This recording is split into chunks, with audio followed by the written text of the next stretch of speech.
Ferguson. I am the Director of Training for the Guild here. And before we get into it, I've got a few announcements. First of all, I'm supposed to remind you all to follow us on social media if you haven't already. We are going to simulcast, or we are live streaming this today, so please make sure your cell phones are turned off. And really important, if you have a question, make sure you use one of the microphones. That way people at home can also hear the question, and so they can kind of follow along and play at home, so we like them to be able to do that.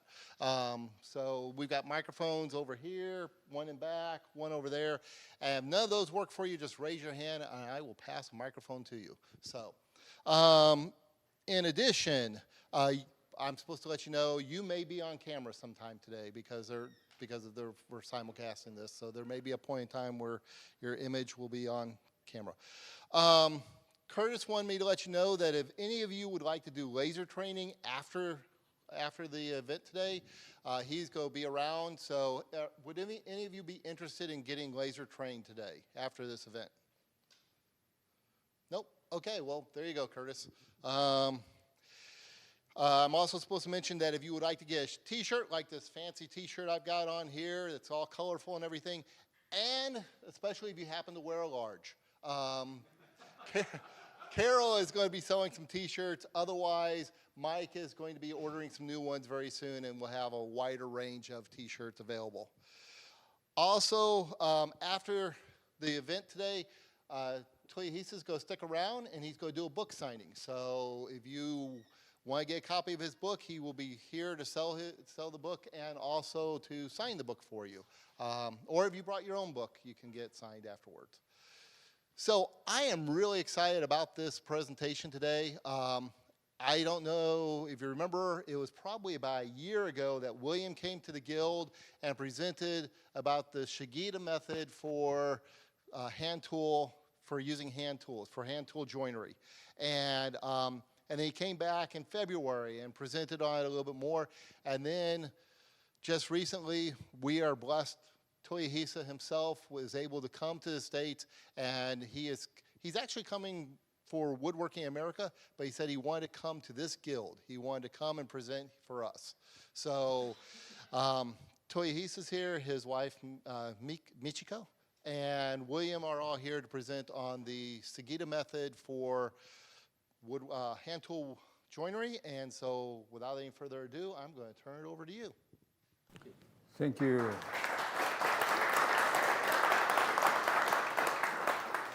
Thank you for coming. And my name is Toyohisa Sugita. I'm from Tokyo, Japan. And I am not good at English. And I only studied English in London, England, for 2 years when I was 22 and 23. So, however, I will do my best to explain my woodworking method to you all. And please understand that I will be reading my notes during the presentation, okay? And I have written 3 books about this method. And the most recent one has been translated and published into English. It is titled Woodworking Joinery by Hand. And currently, a French publisher is preparing to publish the French edition of this book. And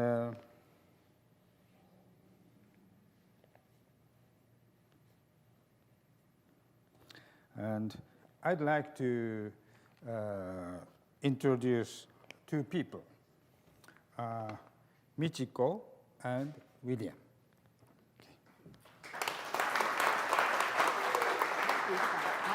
Okay.マイクある？あれだ。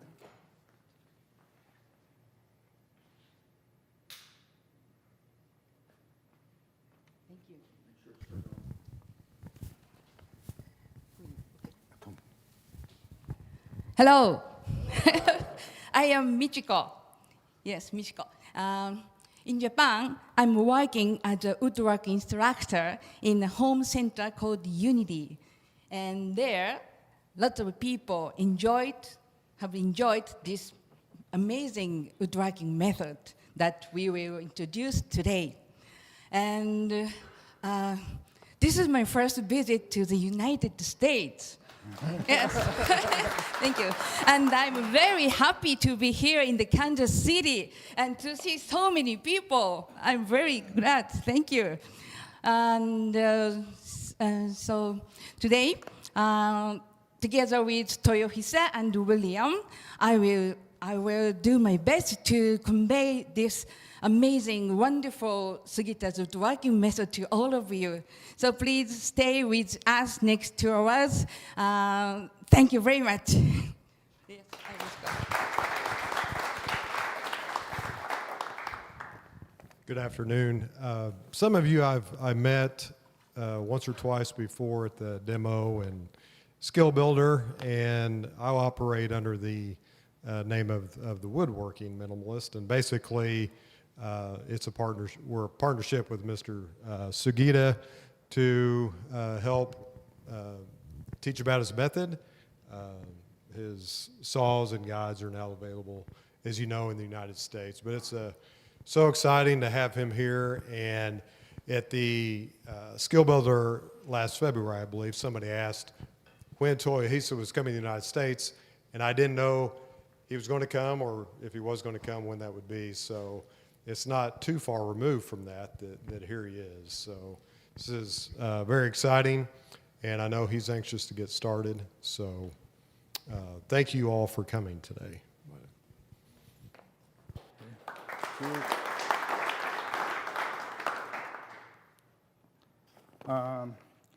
The challenge I pursue in hand tool woodworking is how to enable even beginners to achieve master-like joinery. I use no power tools except a drill press. Since this method differs from traditional hand tool woodworking, I named it Sugita's woodworking method. And these tools are essential for my method.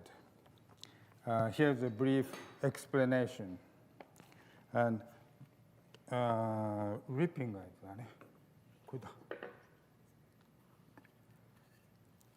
This is a homemade ripping guide, and it's used to clamp the workpiece vertically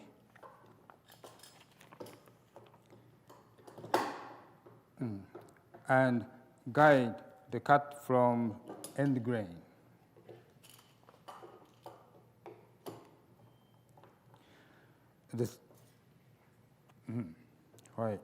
The thickness of the spacers determines where to make the cut along the end grain. The spacers have magnetic sheets attached, allowing the saw blade to stick to them.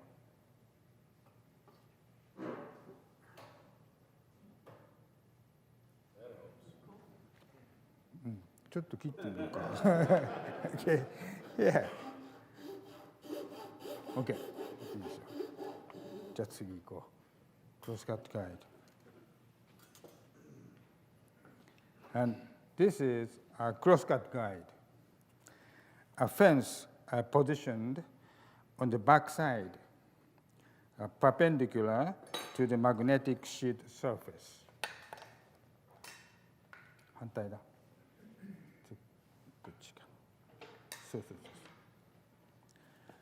First, the guide is clamped to the workbench.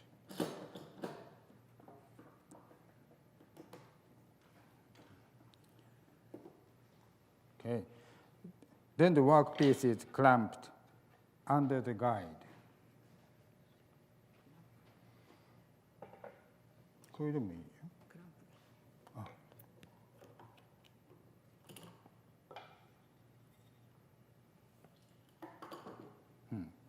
Then the workpiece is clamped under the guide and firmly against the fence. The next, okay, so there. The saw blade is placed up against the magnetic sheet, and workpiece is cut to achieve a right angle.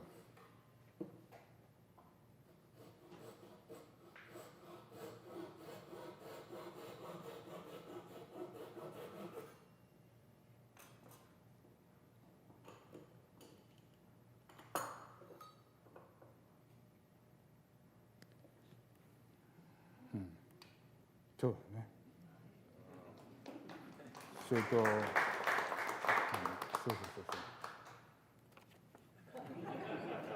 okay.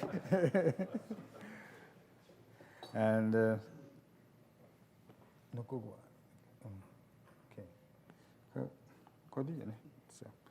this is the Alpha 265 flash cut pulso blade. It is dedicated blade for my method. The blade thickness is 0.6 millimeters, and the curve is also 0.6 millimeters.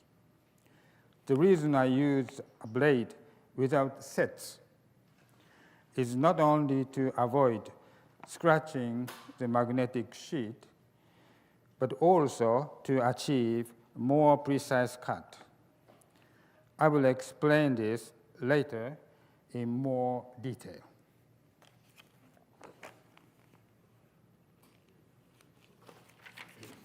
Okay.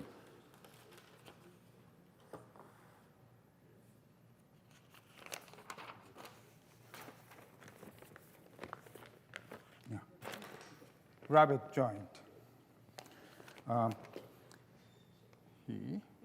Okay. I will introduce box making with rabbet joints. This project, I will explain the fundamentals of my method. To begin, draw a reference line on the edge of the wood. Select the straighter side of the edge.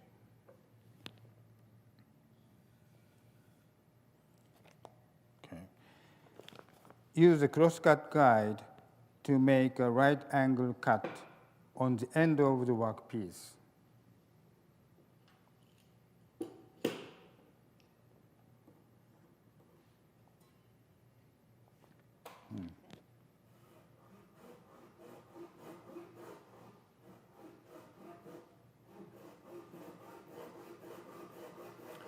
This is necessary to get your right angle end.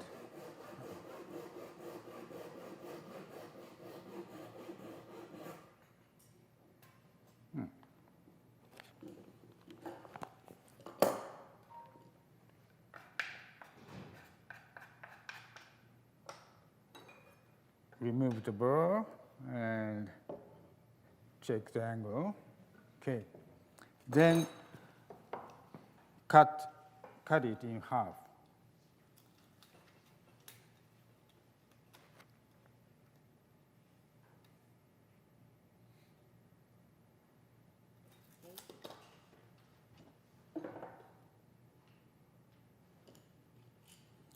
When clamping the workpiece to the guide, align the reference line against the fence and then make the cut.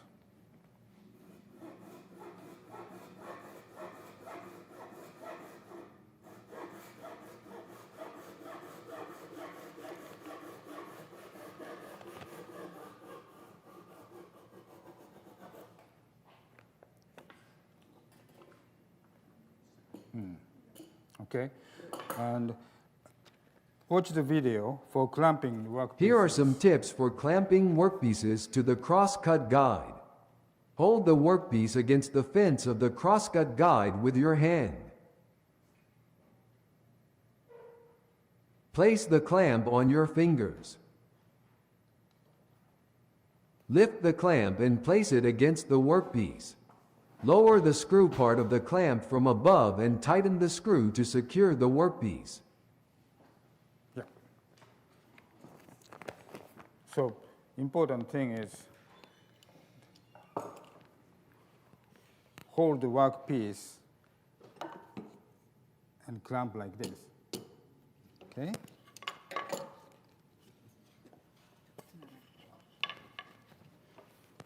Okay.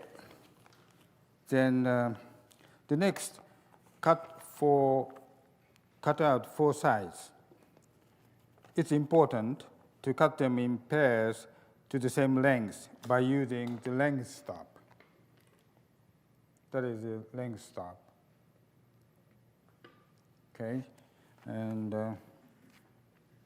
130 millimeters. 130 millimeters. Okay.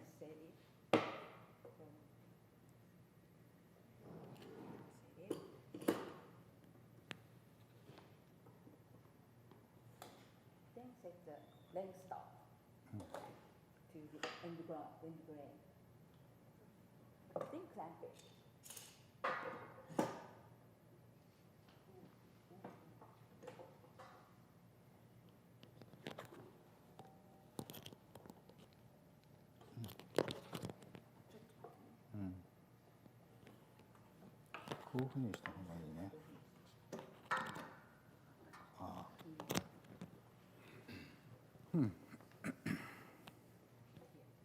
And you might have a very small gap here, so butt the workpiece to the stop again to make sure of this. Yeah, okay.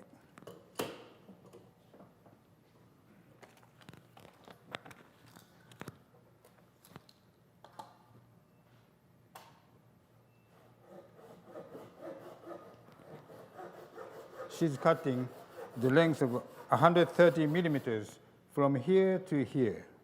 So this is what you need. And this is, what do you say? Scrap. Yeah, thank you. Okay. 130. Mm-hmm. I'm going to make another 130.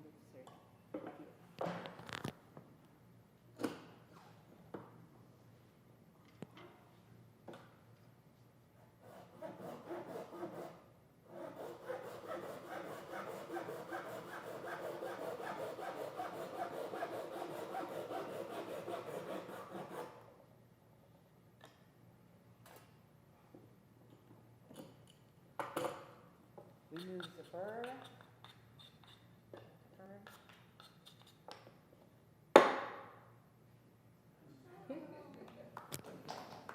Okay.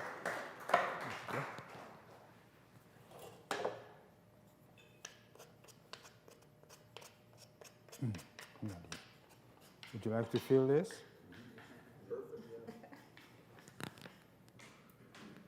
There's no edge.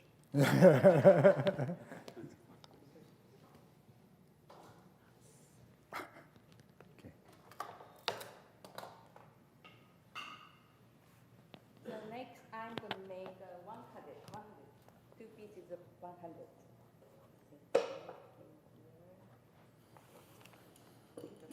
長さストップを下から潜り込ませます。あ、でも後でビデオ。でもじゃあそのまま切っちゃうんですね。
Okay, all right. And there are several ways to cut wood into short lengths. So please watch the video. If the length of the workpiece to be cut is shorter than the crosscut guide, slide the length stop under the guide and place it against the workpiece.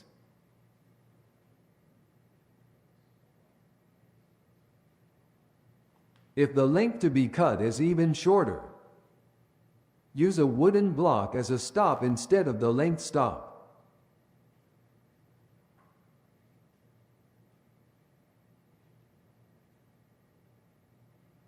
Okay? It is also easy to cut workpieces at an angle.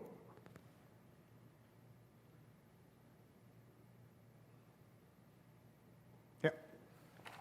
Okay. Okay. Then I'm going to cut rabbet here. Okay.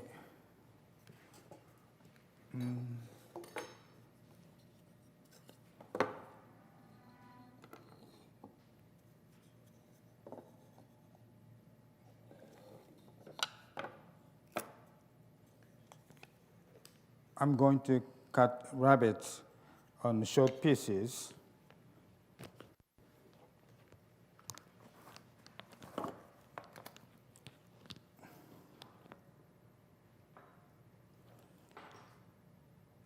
Like this.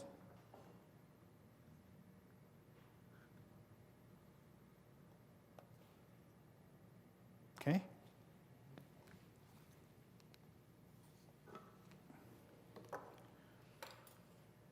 Okay. I will cut this here.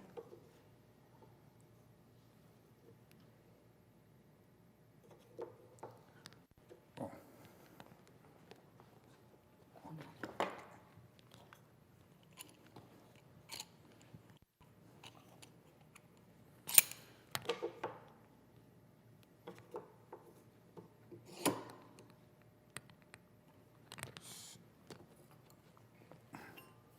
And I'm making a rip cut. But the next thing I have to think about is the depth of cut, right? Then I will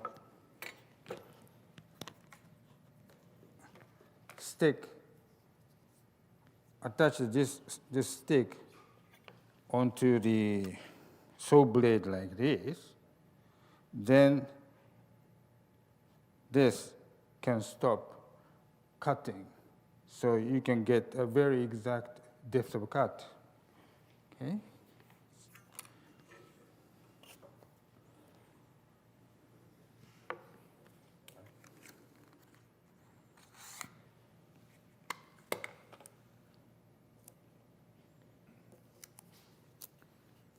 Double-sided tape.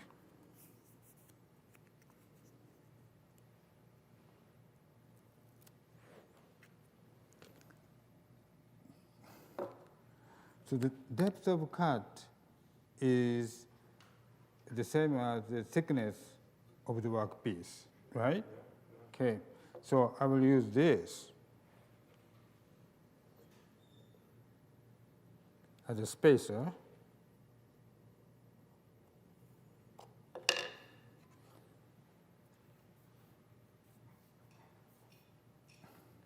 Like this. Here, just like this. Then I'll make the cut. When you pull the blade, you need to pull straight. And so your elbow should be on the extension of the blade. Then you can pull the blade straight.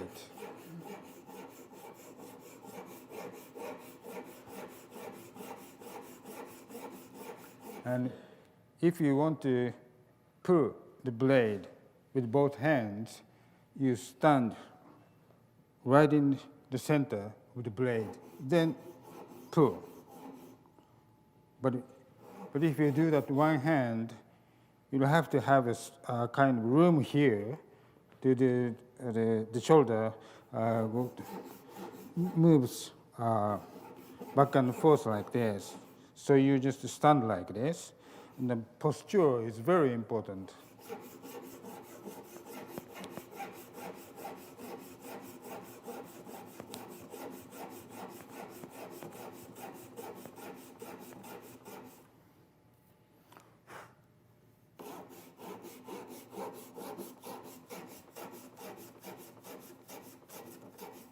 Like this. I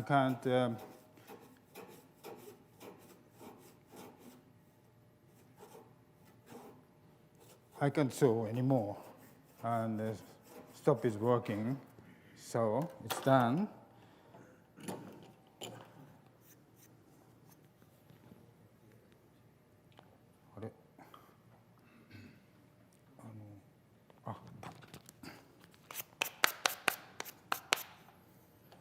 Okay, cut like this. Then I will make cross cut to remove the waste. Okay.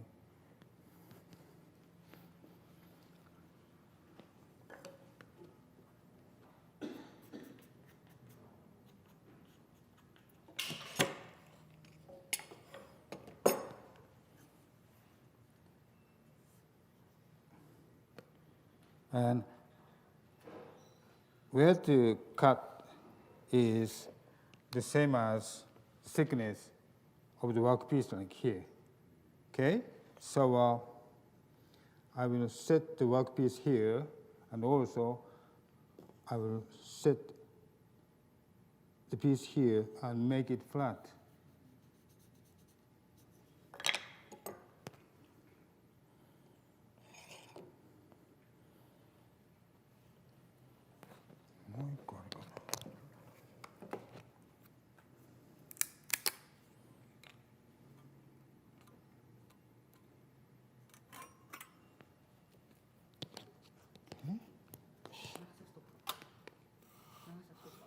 いい、これだけでも。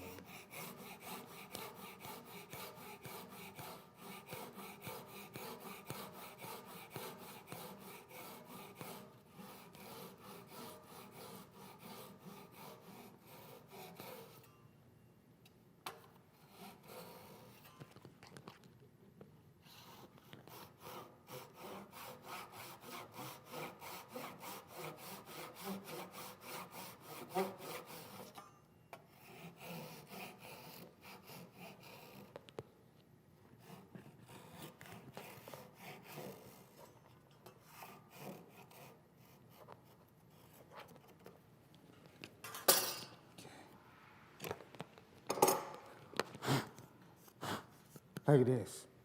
Okay. Then the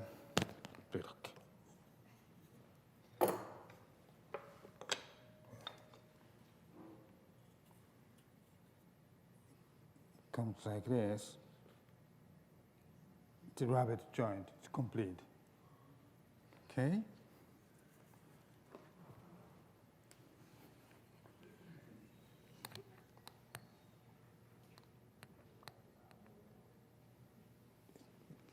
Okay? Thank you. Okay. This. これで飛ばそうかな。Then the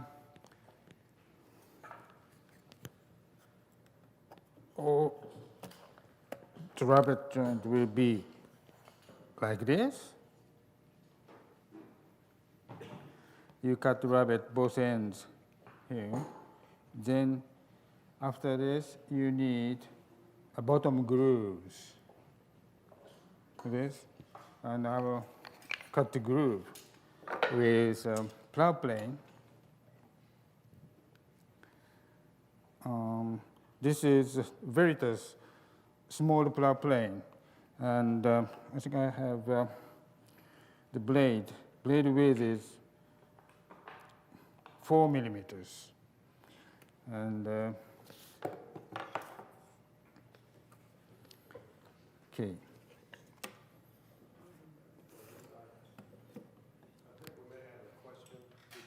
you want to go ahead and ask your question? Yes. Yeah, just as, oh, turn this. right behind you. I didn't want too much time to pass. I knew you had a question. Yeah, I was just checking. Is there any set on the blade? Is there any set? No sets. Okay. I mean, I didn't think it would because the magnet, you got to go both ways, right? Yeah, usually you have sets like this, right? Yeah. But this saw does not have any sets. And you don't have any trouble with, obviously you don't, jamming, Sometimes you know? it binds, but if you apply like this, wax, this is the candle wax, and you apply like this,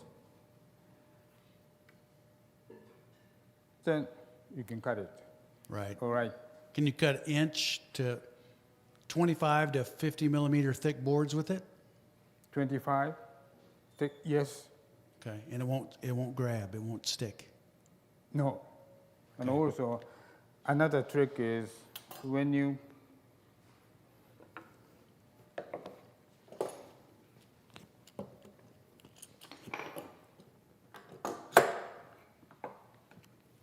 And it is a pull saw, I'm assuming. yeah, if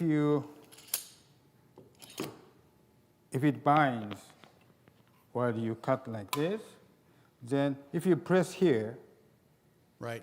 little bit, then the curve will be the shape of V cut, so you can avoid binding. Gotcha. And of course, Okay. the curve of the blade is what's key in getting your depth perfect every time. So you don't dig too deep on each end. That's why it's convex.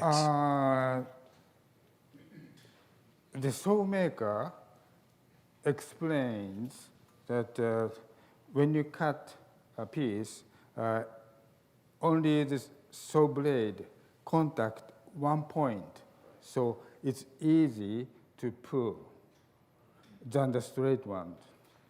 So I have explained. I was explained by the saw maker.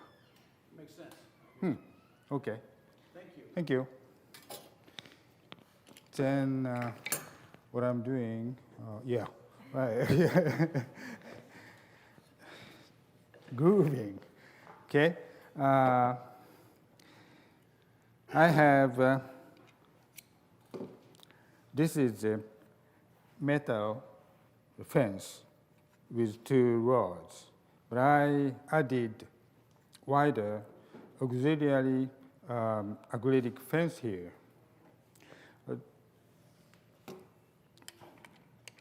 When you plane,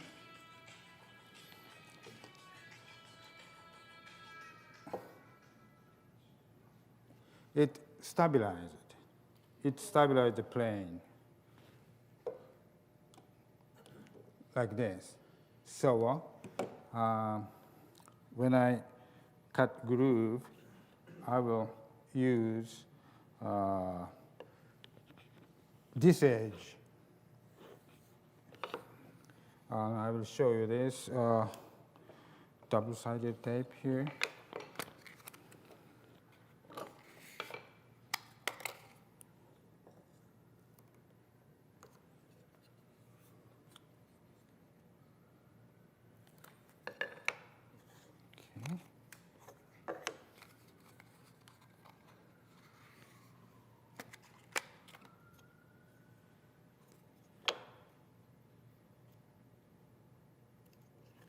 Like this.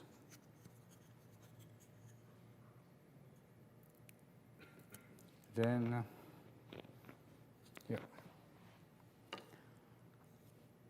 I will make this edge and this edge flush to each other, like this.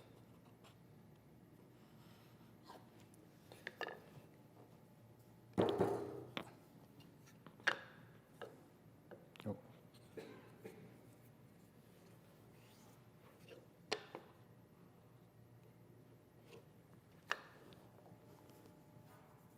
Okay.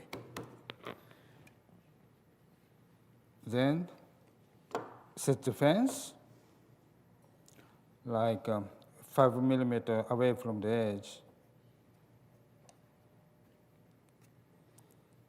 And the depth of cut is, I think, 5 millimeters. And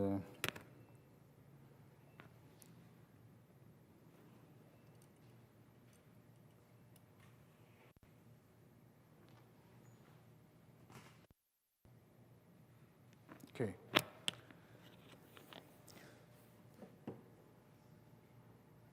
So when you have these faces flash each other, you can use this auxiliary fence very effective, right? Okay.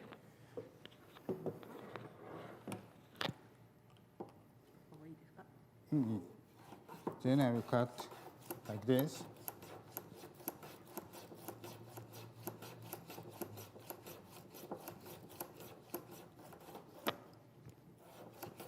Can you see? Okay.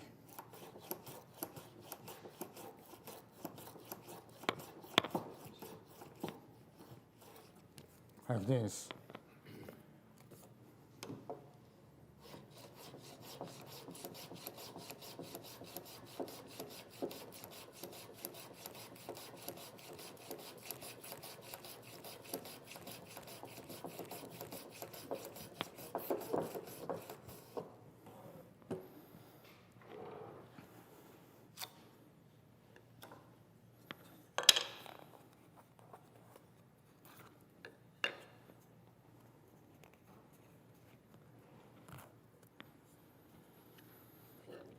And the grooves are completed. Yes.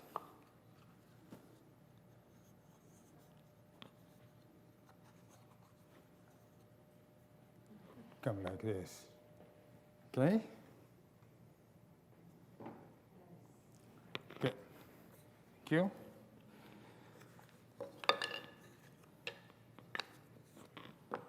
Okay. And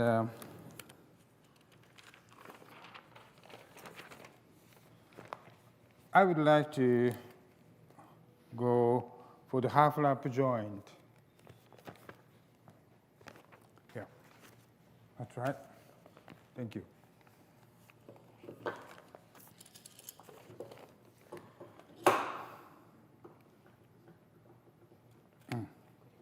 Okay, the next. Half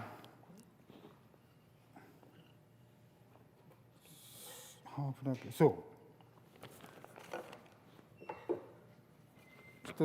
ちょっと待って。Half lap joint is like this. Okay?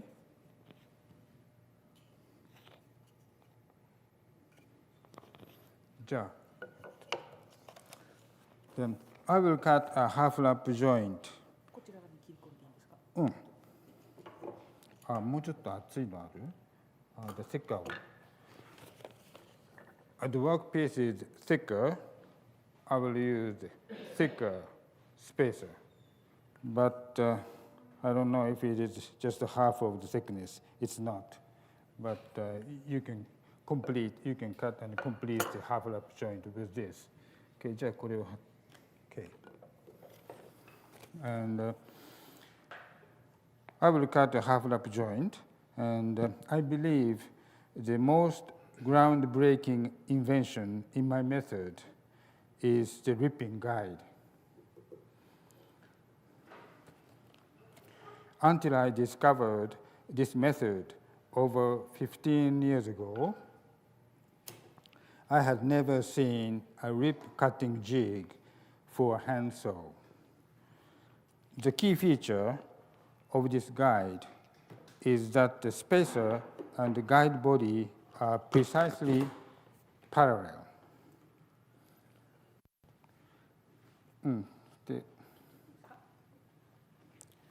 Therefore,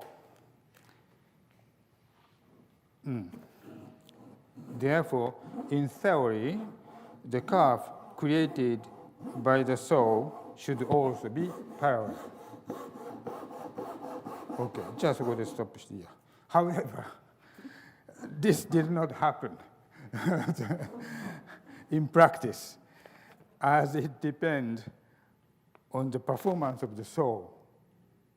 And if the saw's performance is poor, the curve will be slightly angled. So I commissioned a high-performance saw blade from Zetsu. It's a Japanese saw manufacturer. And the result was the Alpha 265 flush cut pull saw blade. It's dedicated saw blade for my method that has no sets. This was essential for me, not only to avoid damaging the magnetic sheet, but also achieve high precision woodworking. There is a rule to be followed with my method, and the rule is, if you can see the area marked with an O, insert a saw blade spacer. William will explain this in detail. Am I on here? Okay. So we'll follow along. We have a series of slides. Okay. So here we have the wooden ripping guide, similar to the one that we have mounted to the workbench. And simply put, here we have the spacer of a particular chosen thickness that's being adhered to the ripping guide. And that is to prepare here, like our cut, to prepare for the rip cut. And as this slides progress here, I'll explain the rule of O. So slide 2, here we have the workpiece fastened like so. We have the spacer adhered, and we have the saw blade registered up against the end grain of the workpiece. This is an important slide. We have the style with half lap joints. Typically, we have a style dominant cut for the forward-facing cut, and basically that means the style is proud as it's facing you. So as you can see, the F is not on the left is not the waist, but the F on the right has had the waist cut. And the rule of O, as you can see, the O on the top and then the O on the side. And as we get into the other slides, I'll explain that in more detail. So here we have the style registered on the ripping guide, and we're simply just making the mark on top of the end grain. That is the precise dimension of the spacer. Here's 10.3 millimeters.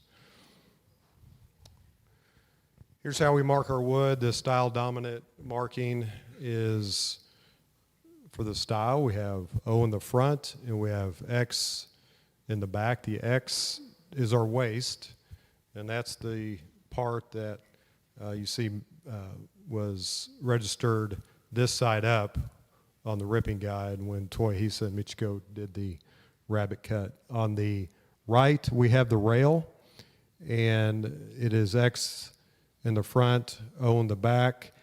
And the importance here is when you see the rule of O, we want to enter a saw blade spacer. And the reason for that, if you don't account for the saw blade kerf, you'll end up with a gap in your half lap. Also, as the saw blade spacer is registered, it keeps your cut in the waist portion by essentially pushes the wood out 0.6 millimeters, which is the precise measurement of the saw blade. So it keeps your rip cut. Also, it ensures that you remain in the waist portion. You preserve the accounting for the saw curve. So here we have the X in the front, And here, when we make this cut, we're not going to worry about the saw blade spacer. That's our waste.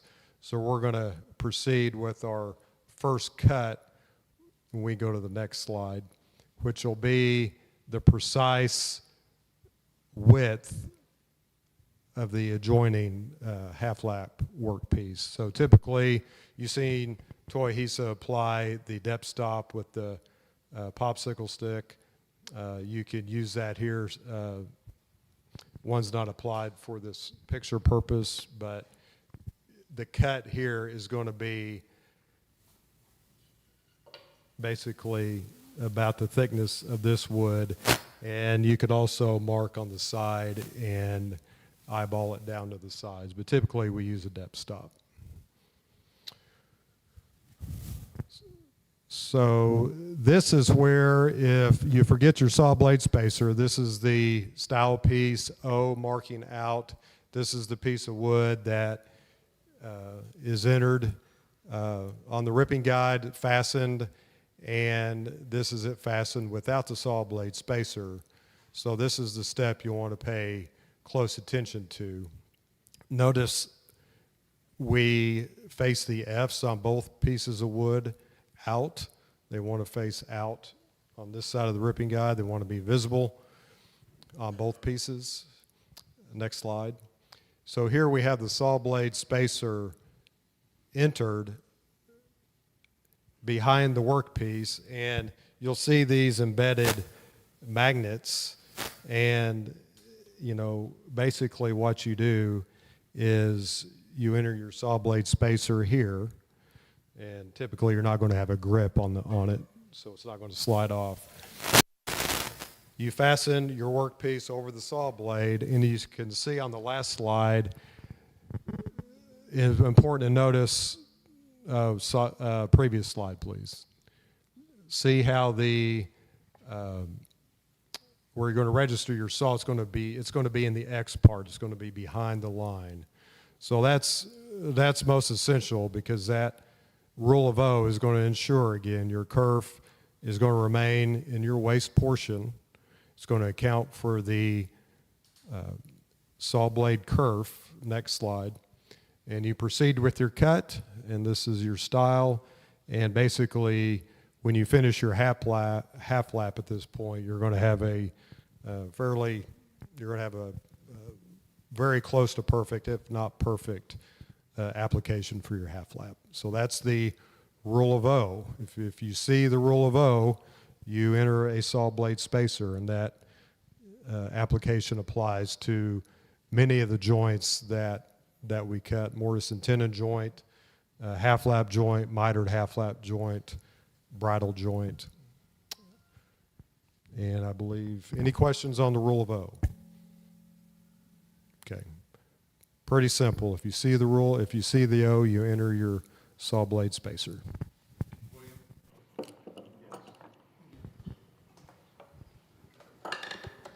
So the saw blade spacer goes behind the magnetic piece that's up there now? Correct. So basically, Or does it go behind the workpiece? it's going to go behind the workpiece. Okay. So I'm gonna register it like this, and then I'm gonna clamp.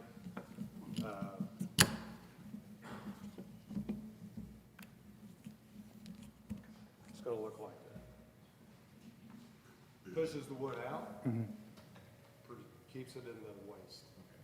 Counts perfectly for the saw blade, for the saw curve, because you have a saw blade back here, so it ensures it's the exact distance. It's pretty foolproof, actually. So.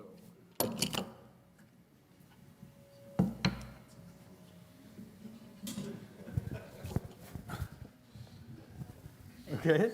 Another question? Oh, I'm back at it, baby. Yeah. Okay, so I'm going to guess that you typically use 2 or 3 or maybe 4 standard thickness boards, so that you don't have to have a million spacers and all that. Or is that, with your magnet, the Right. part with the magnet, you kind of work with a few rather than many, thicknesses of boards That's a good to question. save your trouble? Right. if you're making your homemade ripping guide, you can make as many as you want to. Am I on? Okay. They go back and forth. So you can make it as many as you want to if you're making your homemade ripping guide.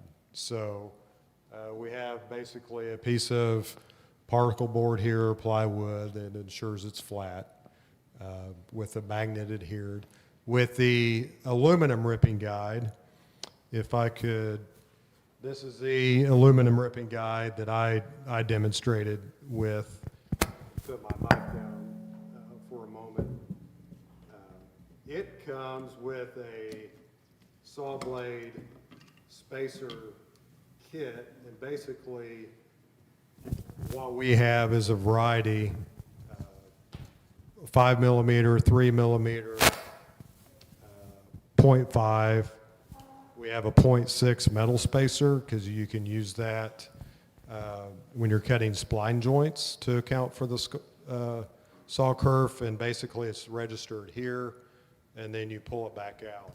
And then we also go down to the 0.1 millimeter. We get that precise. When I cut spline joints, I like to add. Okay, I like to add actually a 0.15 when I do my math with the saw blade or with these spacers, because it ensures my spline is just a little tight. You know, it doesn't have to be, you know, that's just my own preference. So it's your preference on what you want to do as far as spacer goes? Yeah. I have 2 jigs set up and that's it. Yeah. I would say that if you're working with, you know, pieces similar to this thickness, you may only need 2 or 3 that you use, you know, generally. The more precise, more different dimensions of wood you get, you can expand that. So. I'd like to point out, I've already invested in that kit that you're demonstrating, and they don't come marked. But if you take a felt tip pen and mark the sizes on them, it's a heck of a lot easier to figure out what size. Permanent marker? Yeah, permanent. Yeah, marker, I've marked mine. This is a 2. Yeah, otherwise you'll be taking a pair of calipers and measuring them, or you'll just memorize. So, and here's the 0.1. It's literally just a thin piece of paper. But with Sugita's method, we do get that precise. So.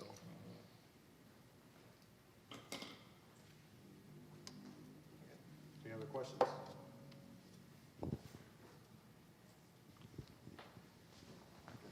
Okay. Okay. Then I will cut a half lap joint. Okay. Make the square here first.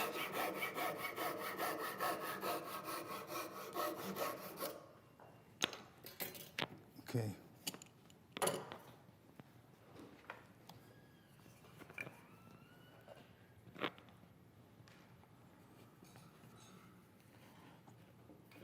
We style, then rail, like this. And these are fronts. And the style, like this.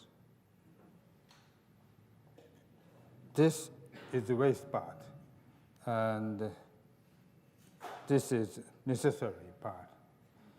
And the style, and then the rail, this will be the waist part, and this will be the necessary part, like this. And you're going to make a rip cut, and the depth of the curve will be the same as the width of this workpiece, right? Then, so I will set the depth of cut with the gauge which I used before. Okay. Thank you. Thank you.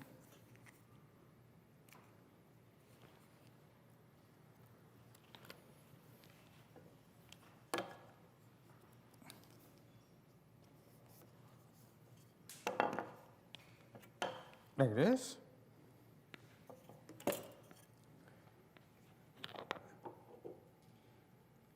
Always front. And clamp this,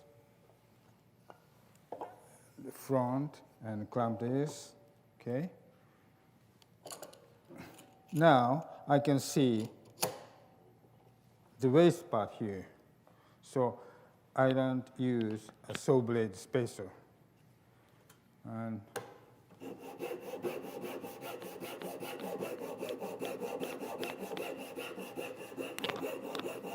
the straight, your elbow is on the extension of the blade.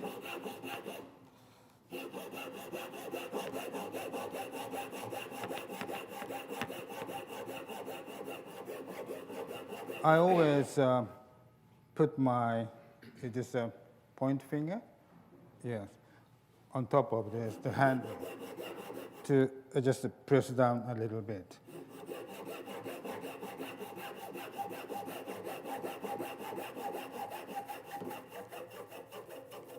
Okay, cutting. I usually don't draw layout lines because you don't need it. And then the next one. Then the circle, you can see the circle here. So you need a saw blade spacer. This is the old one, and it's down. But don't throw it away. You can use it as a spacer like this. The front.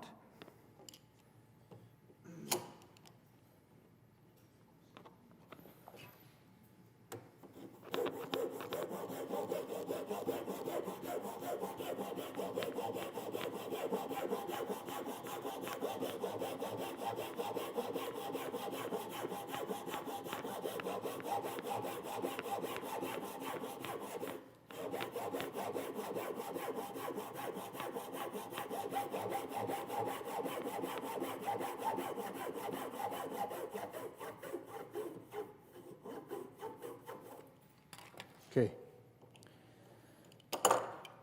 Then I'm going to make a crosscut to remove the waste.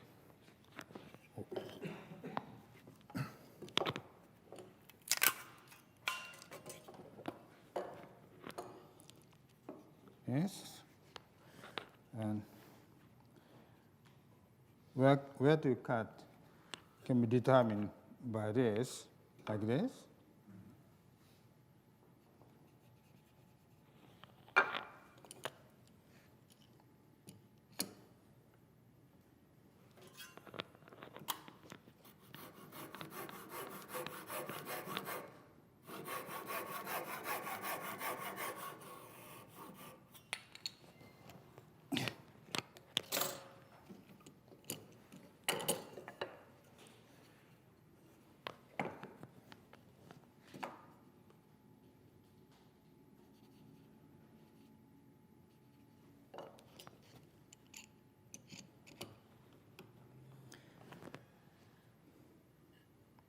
If the lengths of these two pieces are the same, you can use length stop. And after you cut this, turn it over and cut this thing.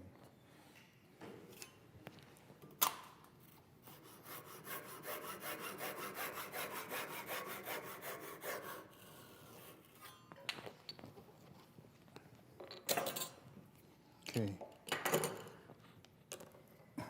This is not the one. Okay. It's not the one. So, these come, oh, like this.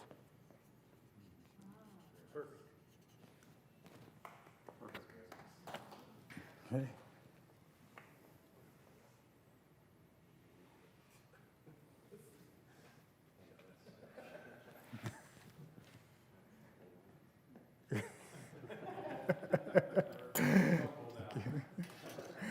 Okay.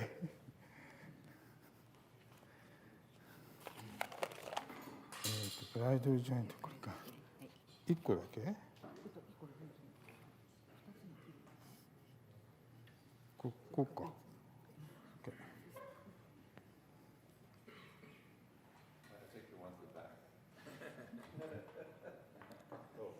Okay.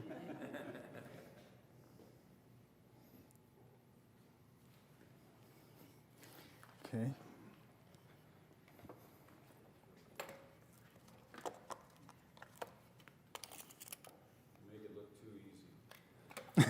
Okay.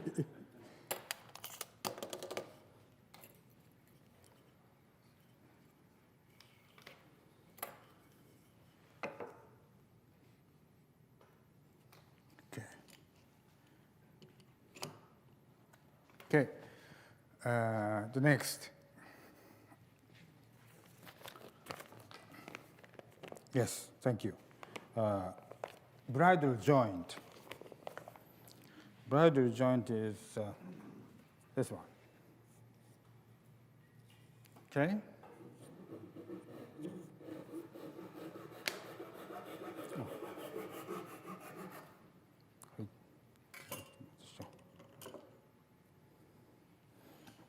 Like this.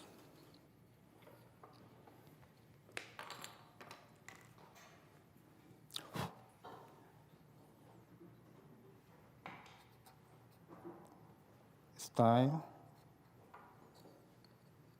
ray,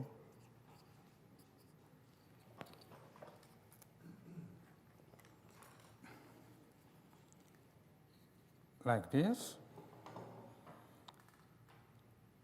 This time, style,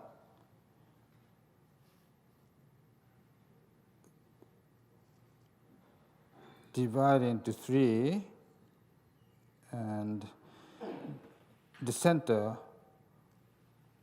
will be the cross, the waist part, and front and back is the necessary part. And on the rail, this will be the circle and waist, like this, okay?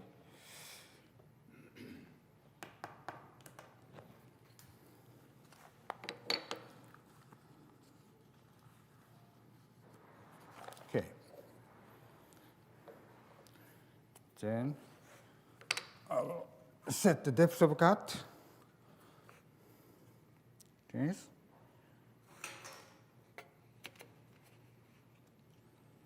Depth of cut is the same as width of this workpiece, right?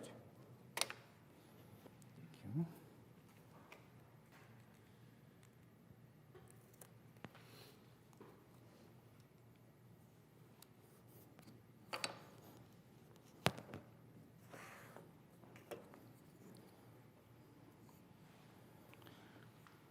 I'm cutting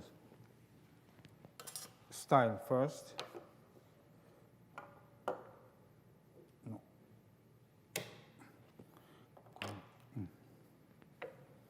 This is too thick. So maybe 1, 2, 3. Maybe this will work. Okay.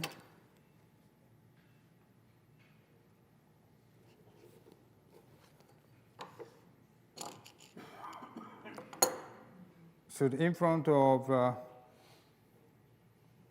this magnetic sheet is the cross. So I don't use the saw blade spacer here. Make the cut.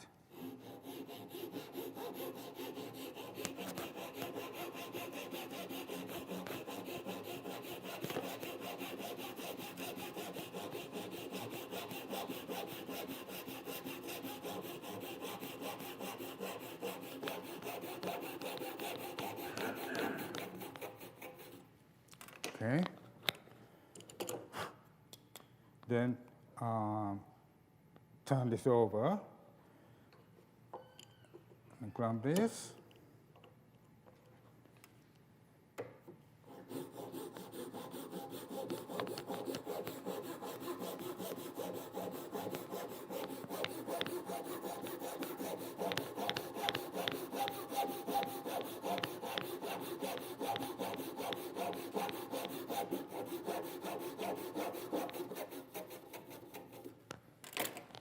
Okay.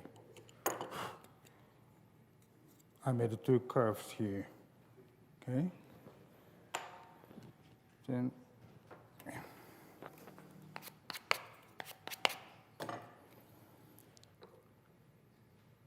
Then I can see the circle, the O, in front of the spacer. So I need saw blade spacer.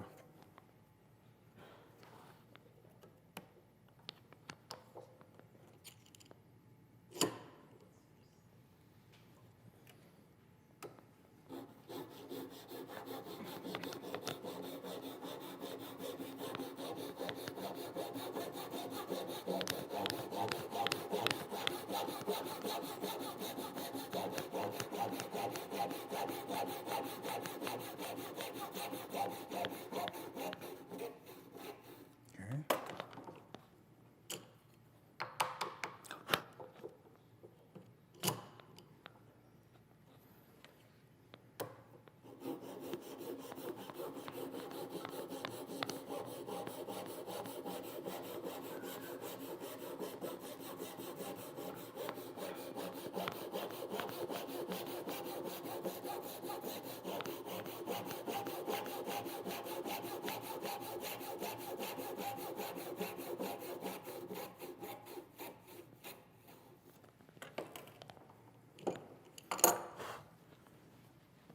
Okay, like this.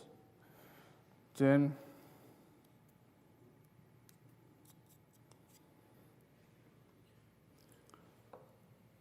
okay, I'm gonna cut the rail. With front and the back are the waist part. So I'm gonna remove this with this.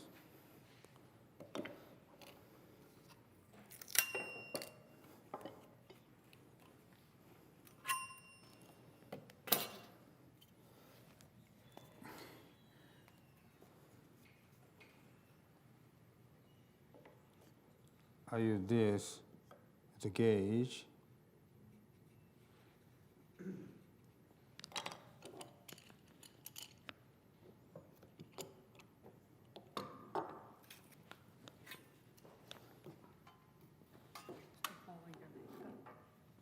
I don't know.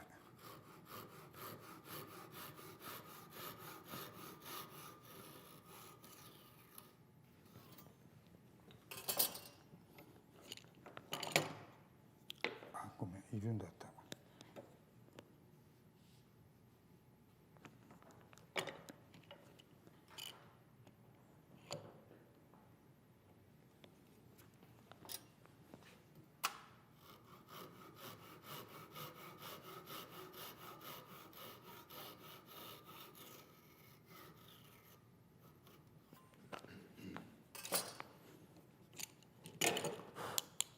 Okay.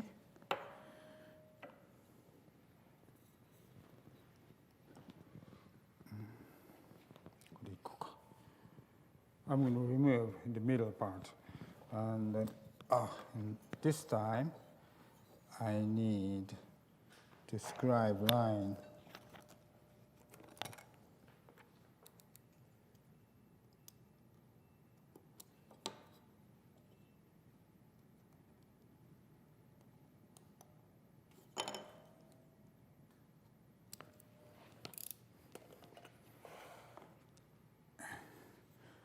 And I'm using a coping saw to remove the most of the waste part.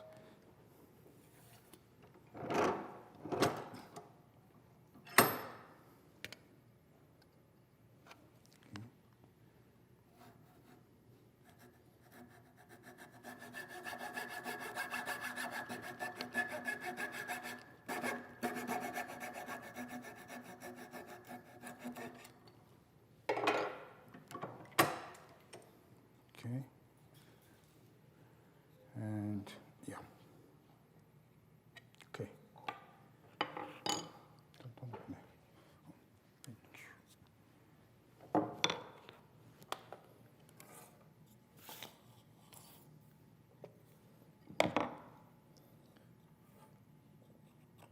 Okay. think. Chisel? Yes, chisel. I think 1/8.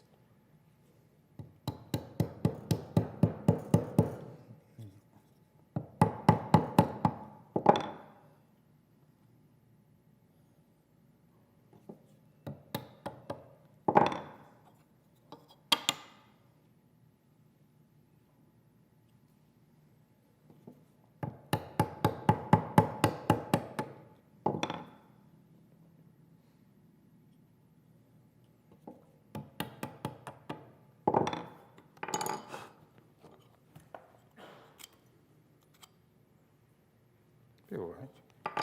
Okay. Style, rail,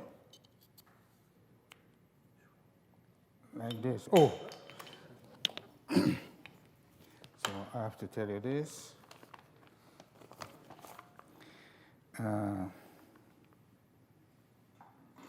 Yeah, following the rules makes cutting easy. However, a slight difference may occur between theory and practice. If the joint is slightly loose, they adjust it by applying very, very thin tape, such as packing tape, to the saw blade spacer. This tape is around 0.02 millimeters, very thin one. And or how do you pronounce this? This one. 1/12 or 1/13. 1.125. One or One. I'd say that's 1 1/8 Yeah. or 1/8. I don't. 0.2 1 1,250 inches. It's a very thin one. Then fit will be a little tight and good. But I think that this will be okay for gluing. It swells. And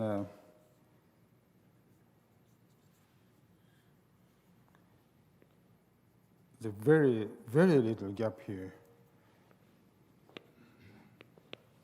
Okay.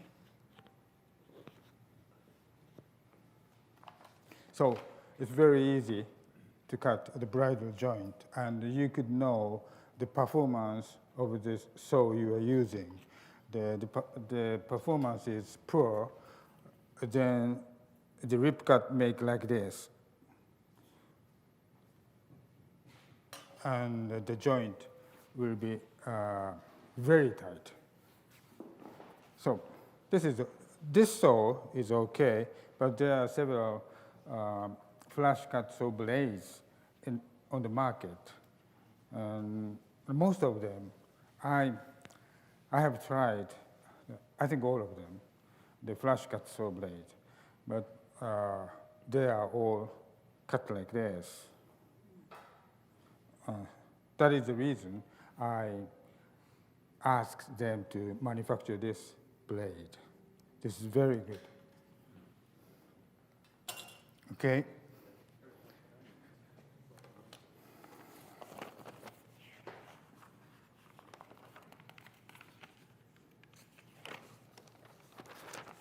Okay.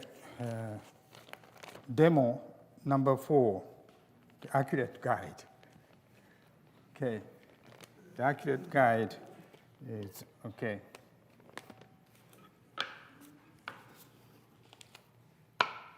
Okay. Okay. The accurate guide is a self-aligning dado cutting guide. It uses ideas from 2 of 3 patents I obtained. I use 2 of 3 for this, and it's a very useful tool explained in my book.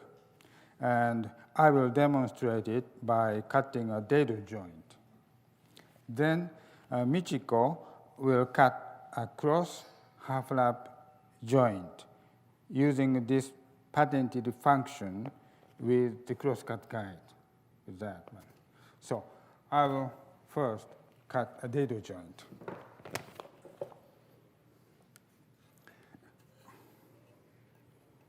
Okay.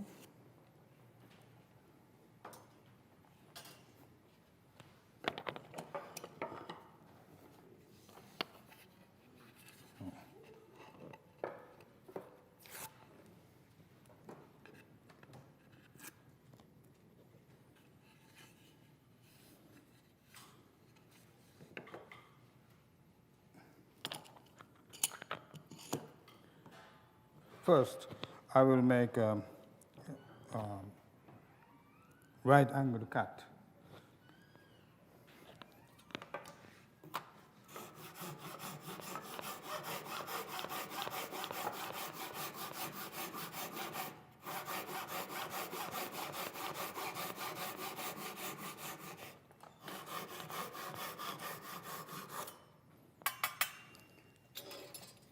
This is a scrap piece.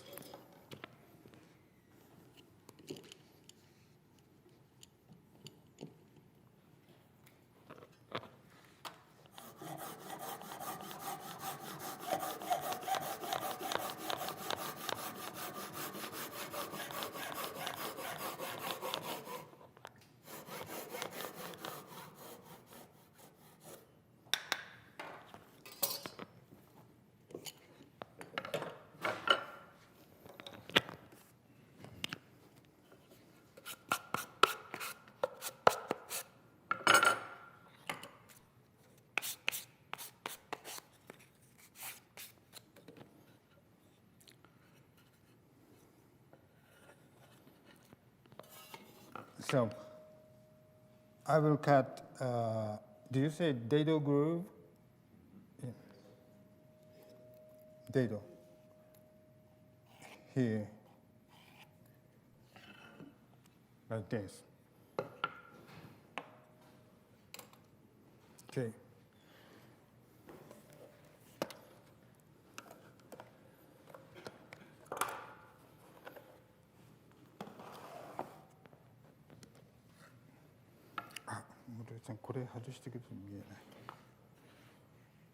Okay. This is a shop-made accurate guide. It's just simple, the two rods and slide like this. And this is a saw blade spacer, the same thickness of this one. This is from, said, the pipe saw flat 225, but performance is low, so I use this as a saw blade spacer, like this. And close this.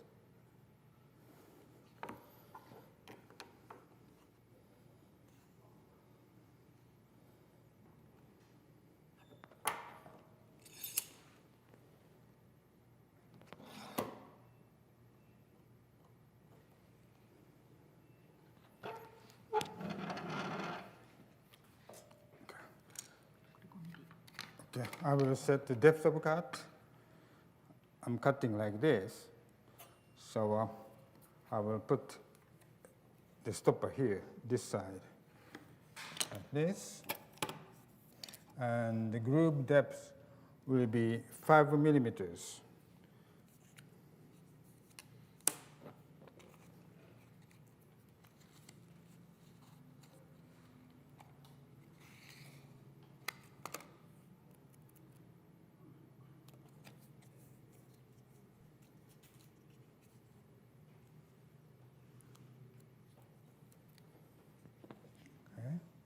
And this is a spacer from the aluminum ripping guide and 5 millimeters.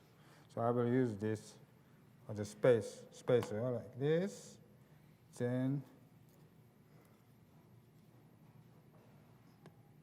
this, Okay. So the distance from the teeth and the stopper will be is the 5 millimeters.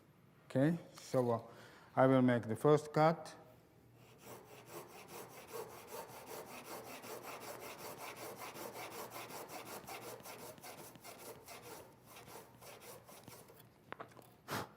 Okay. Then I'm going to remove this spacer, then insert the scrap piece. I think this is the scrap piece, right? Yeah.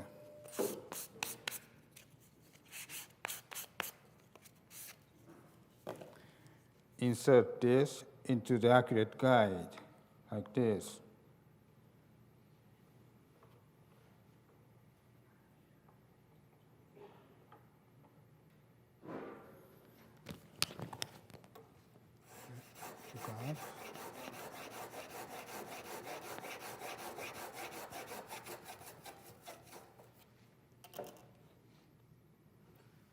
Okay.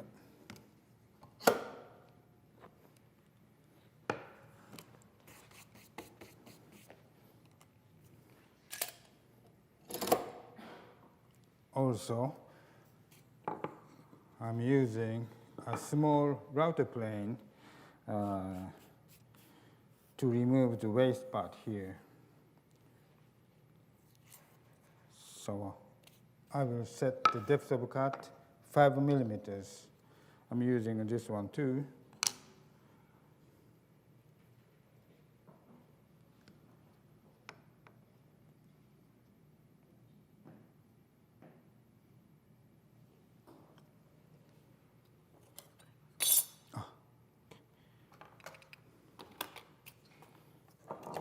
Okay.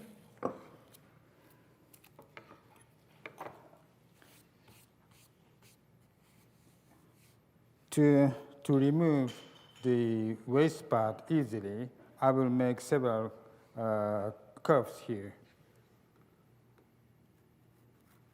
with the stopper attached.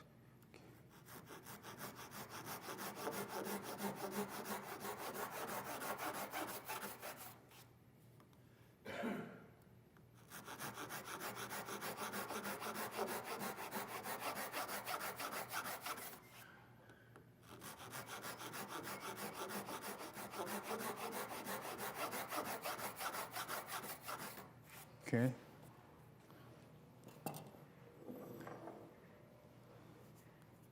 To prevent the blowout, I will score. Yeah, score here.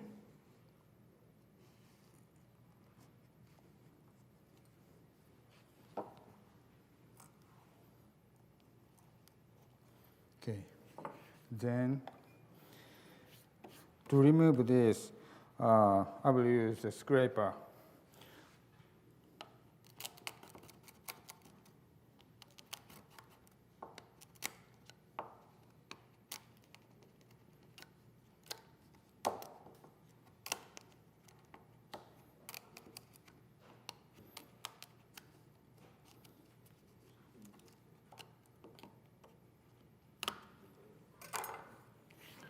When you use a chisel to remove the waste part, you have to sharpen the chisel. So I use this one. Okay, then.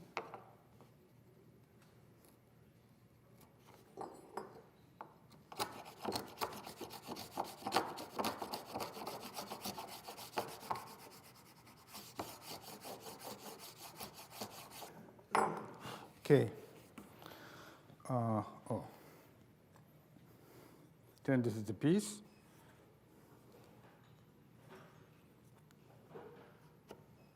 Like this. Okay.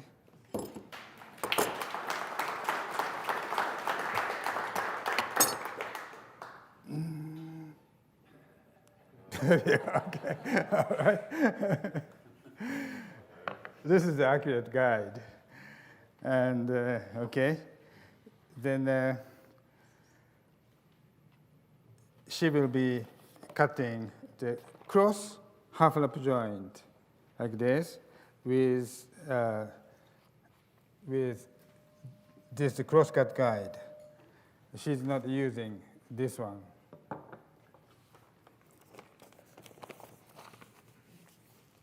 Okay, then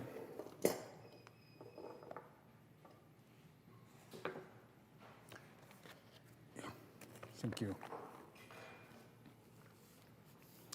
The cross half-lap joint is a joint commonly used for attaching stretchers to legs on stools and tables. This joint is cut using the aluminum crosscut guide with the accurate guide function. これだ。お。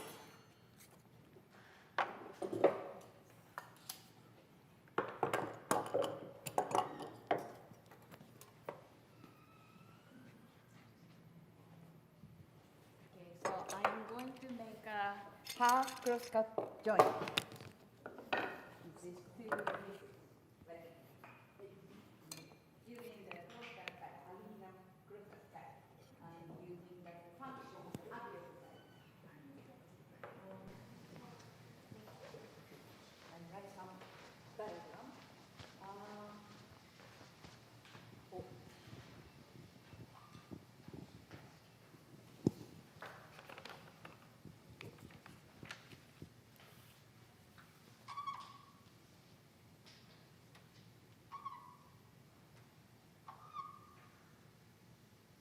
Maybe cut like this. Can you see it? Yeah. Yes. This is cross half cut joint. Yes. And now the depth of the cut here, it's about slightly more than half of the width of the material.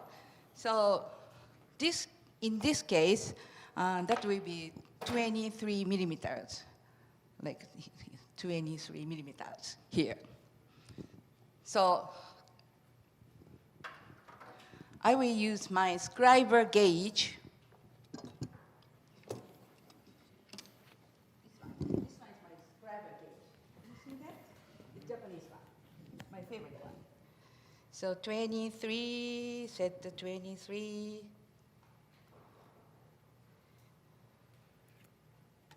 And scribe but with pencil this time. This.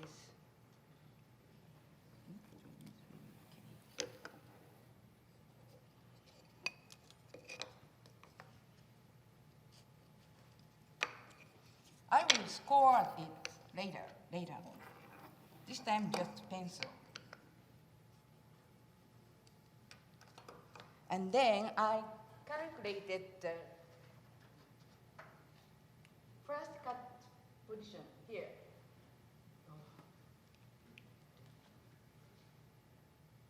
This will be 80. Do you have any pen? Do you have pen markers? So this part will be 80. I calculated because the length of the material is 175 and the thickness is 15. So 80, 15, 80. That will make a 175. Okay. Thank you very much. Thank you very much. So this is 80.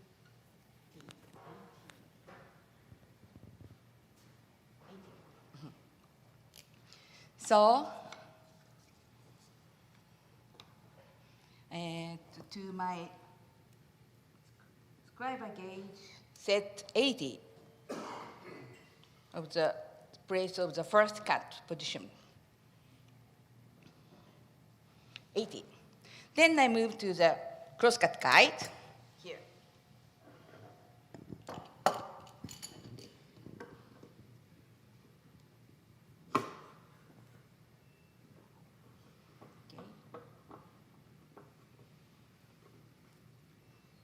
Here, I set the saw blade spacer to the surface of the magnetic seat. Okay, here. Then I set the material and transfer the value of 80 to the, like this. Then set here, okay, like this, okay? 80 plus solid spacers here, okay?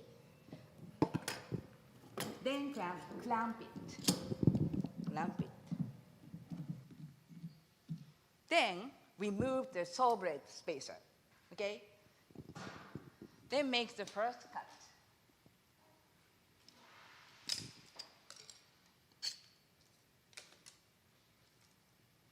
I'm going to make the first cut.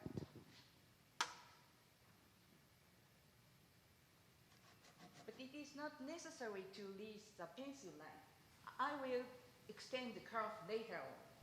So just make the first cut like this. This is okay. Then attach the saw blade again, like this. Then attach the sticks, some kind of sticks, like this, with double-sided tape here. And this works as a fence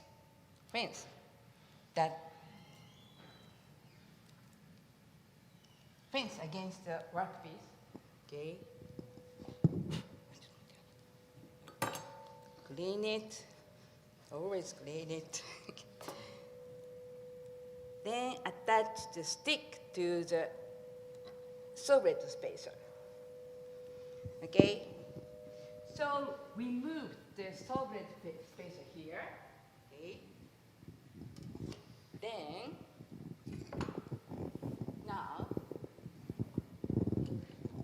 shift the workpiece. Cleaning. Then, another workpiece here, and put it here, okay? Against the fence. So between fence and crosscut guide, another workpiece, okay? Then I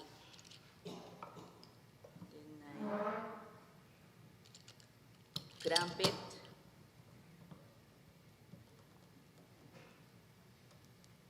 Remove the piece. Then I make a second cut, okay, here.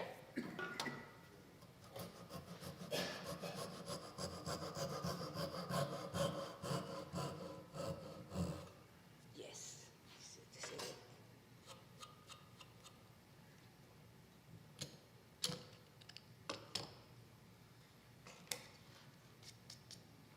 Like this. So now, two curves is here, and the distance between two curves is going to be a thickness of the material, okay? So I will do the same operation to the another piece. Okay, I'm going to do.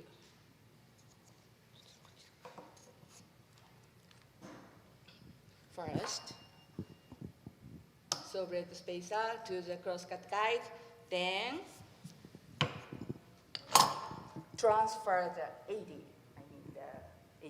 The calculated 80, the value to the, like this. Then clamp it. Make the first cut. Remove the solid spacer. Make the first cut here. Like this. Then again, solid spacer. Again, stick as a fence.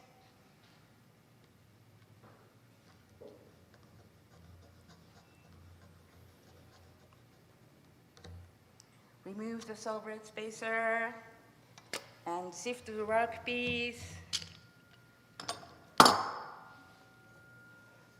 Another workpiece. Oh.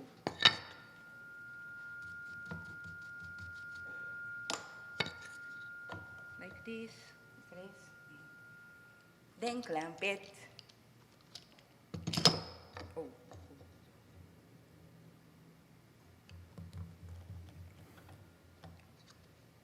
Right. Then make the first cut, second cut, yes, yes.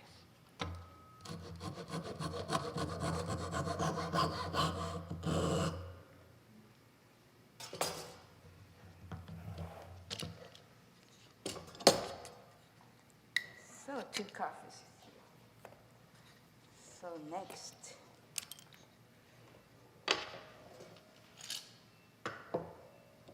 So next, I have to score the line here, pencil line, to score, to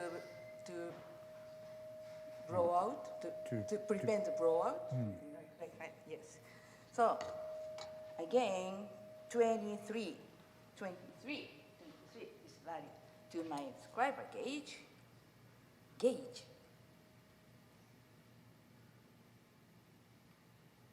Actually, you teach me last night between the gauge, how to pronounce gauge or gauge. But I learned last night from Terry, gauge. It's okay? Thank you. It's a scriber gauge. Then I score. Like this, gauge. With cutter. Both sides, to both sides.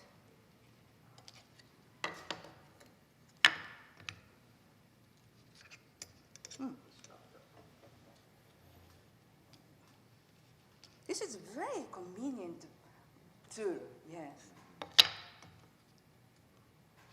One of my favorite measurement tools or layout tools.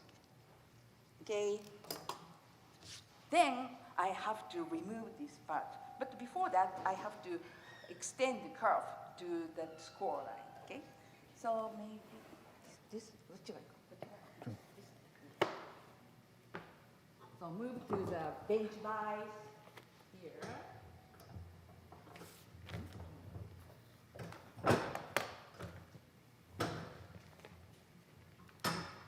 I think I will use a stick as a dipstop for my saw. So dipstop gauge, do you have dipstop? Ah, here, okay.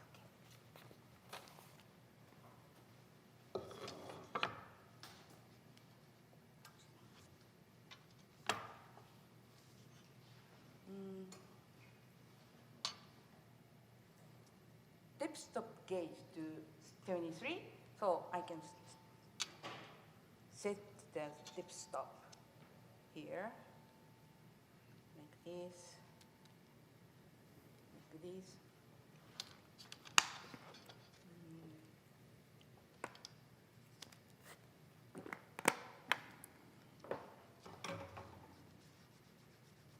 So set 23 from the teeth, 23, okay?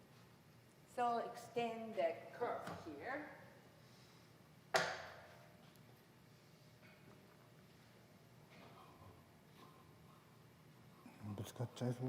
Extend.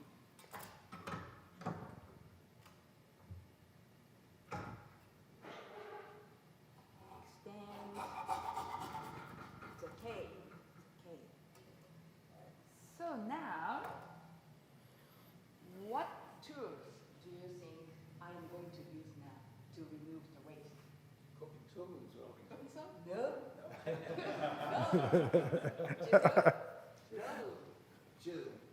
No. Compact router? No. A router? No. Here I am using TENON pliers. See? You can see? Like this.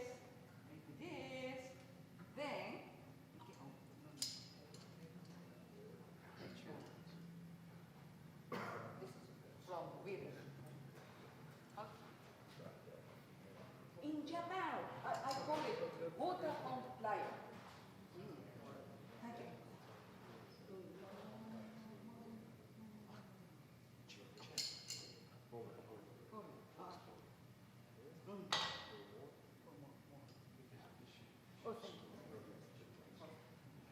Okay. Now, 3, 2, 1. Here, I will use some chisel to just clean the bottom. But it depends. But just clean like this, just cleaning the bottom. It's perfect. Okay.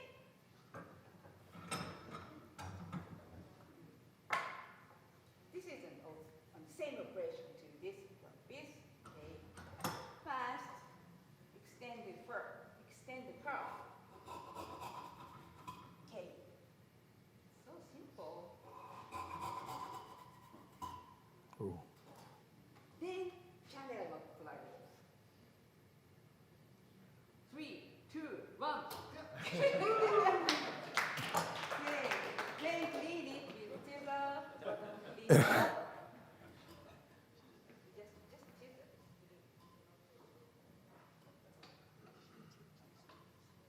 Okay. Now let's see how fit this joinery. Okay. もうちょっとこっちで、ここで。そこの数です。はい。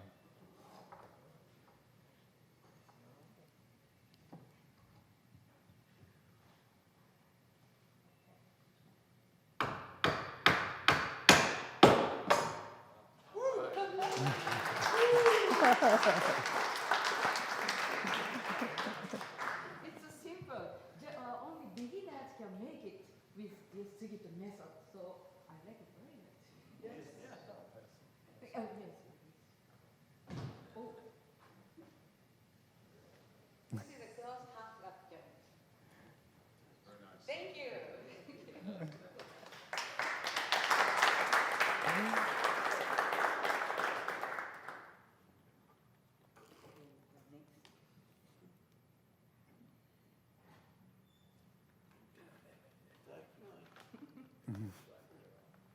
Any questions? No? You can try soon.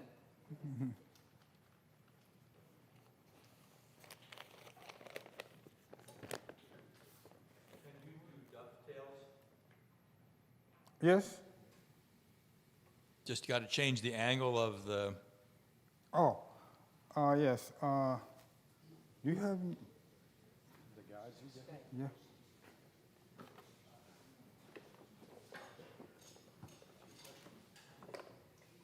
Okay. Yes. I have no preparation for the cutting dovetail joint, but I have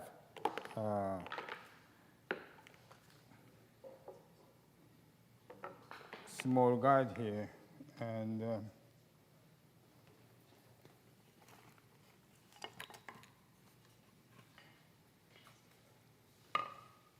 just brief explanation, okay?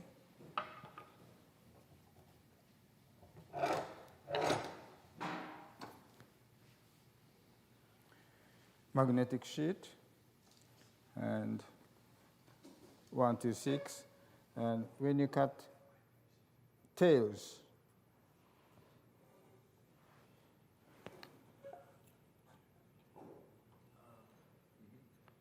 you're going to use this or this. First, you cut this, the tilted fence here. Then the next one, you will use this side, like this. Cut like this. Cut this, this. Then you can cut tails. Then when you cut the shoulder, cut off the shoulder, almost saying 90 degrees, you can cut like this. And the difficult part is scribing the pins. The cutting the pins. And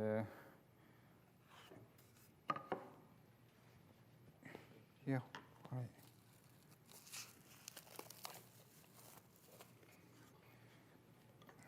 Like this, you cut the tails like this. Then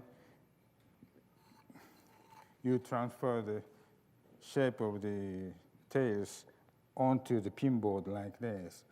Then scribe the lines, scribe the tails. In that case, I use pin guide. 120 sandpaper applied, and you can cut it like this.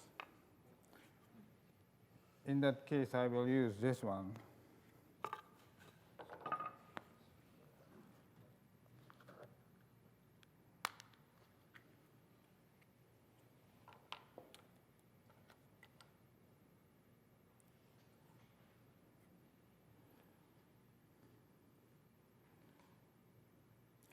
This is very sharp, the blade, and the thickness is 0.6 millimeters, the same as this saw. And when you have a scribe lines of pins like this, then you place the tip of the blade onto the scribed line, then set this pin guide, then cut it. This case, the magnetic sheet will be 0.6 millimeters away from the scribed line. Right? So you can cut it, and you get a good fit with this. You can make this one from this one. Okay? Thank you.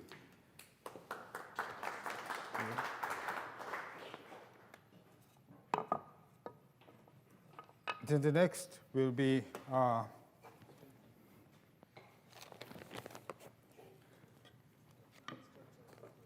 mortise and tenon joint.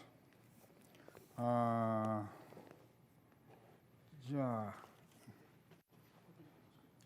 Yes. Okay. In my method, I cut mortise first, then tenon the next. In my method, I use mortising jig on a drill press to cut mortises. This creates a series of holes that form a mortise. This jig uses the principle of leverage to firmly clamp the workpiece against the aluminum fence or release it. Since the clamping and releasing happen instantly, it's very effective for cutting a series of holes. And that the mortise workpiece, no, there. Oh no, mortise workpiece is this one.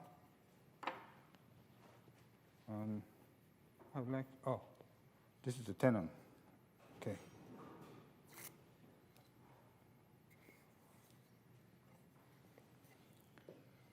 I will cut mortise here, stopped mortise, and tenon will be here, okay? I think it's little difficult to watch this, but I will show you the video later on, how to cut mortise, okay? And this is the mortising jig, and I press the workpiece to the aluminum fence, then release it and move it, push, press it, then making holes and connecting the holes. That makes a mortise. And This one, the drill bit, is called the bamboo drill bit, and it cuts very well. And when you usually drill a hole on the bamboo will split, but this will cut very well, and you can make clean holes with this. Okay. Oh, yes.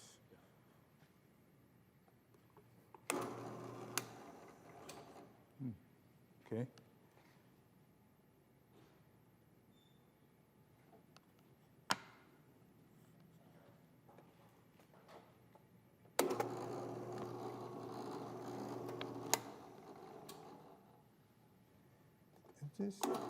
Is this center? I don't know.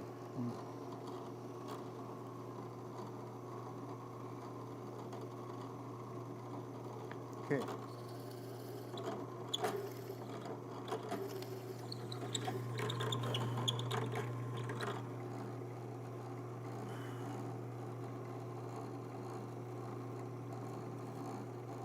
You make both here and the other end first, then connect the holes.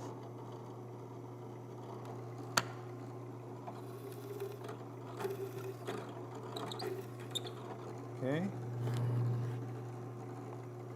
Then the center.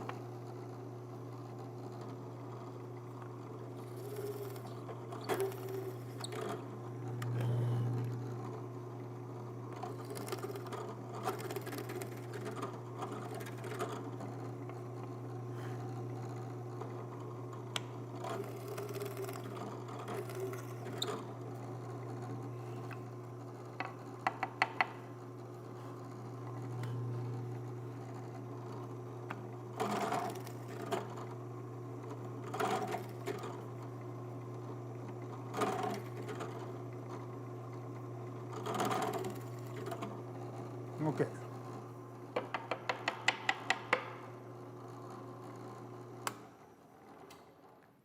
The holes are connected, but still you have a kind of wave like this. So I will clean it. What do you call this? Finger cut. Okay.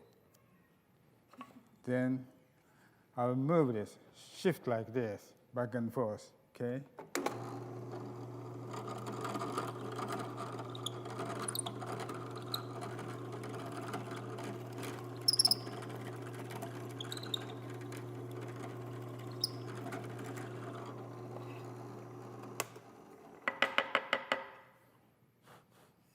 Like this, okay?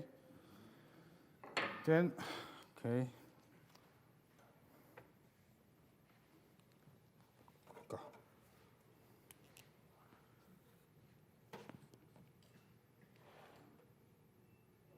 Mortise.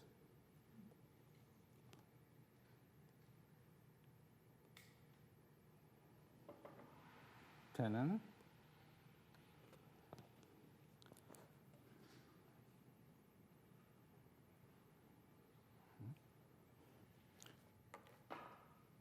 I think I used 8mm bamboo bit.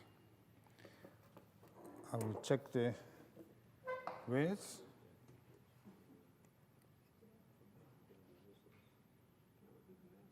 Yes. It's 8mm. So this is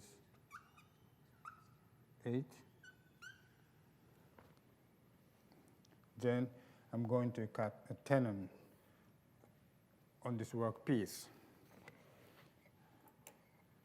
And the thickness of the workpiece is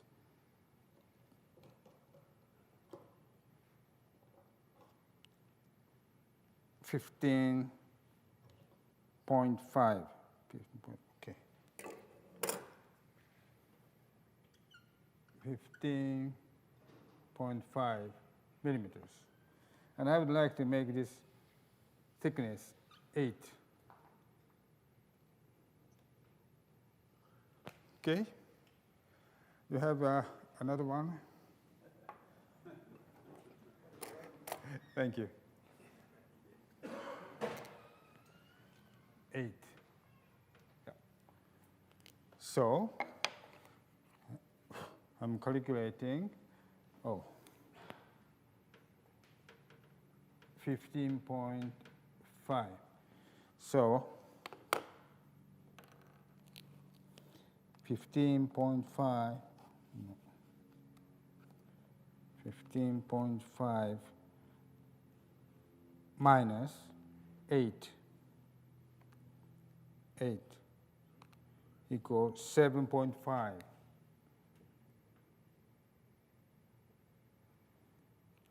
And divide into 2, okay? 7.5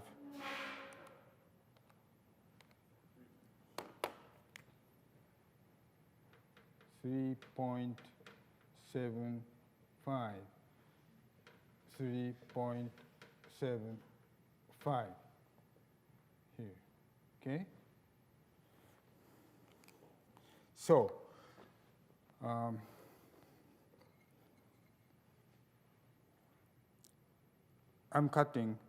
using 3.75 millimeter with the spacers, okay?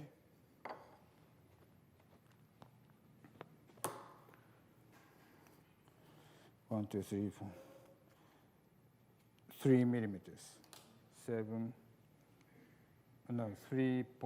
That means I don't have the 0.05 millimeters, so I will make it 3.7 millimeters. Okay, 7.674 here. Okay.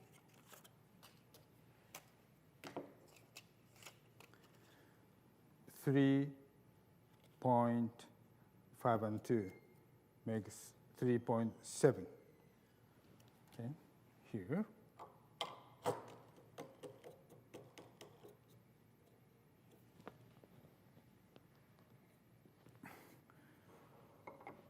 The depth of the mortise is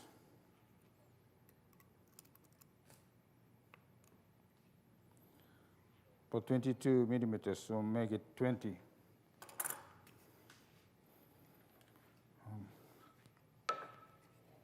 Okay.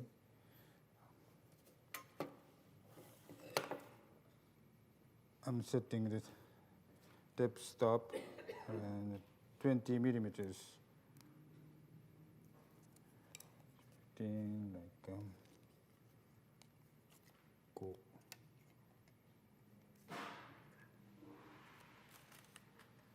2, 20, 15, 20. This makes, 20.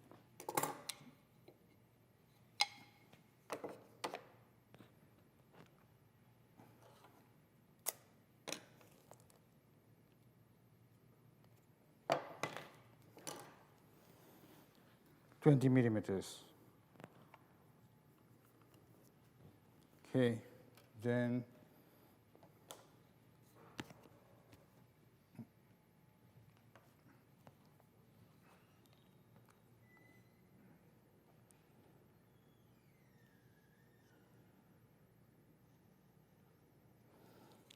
it comes like this.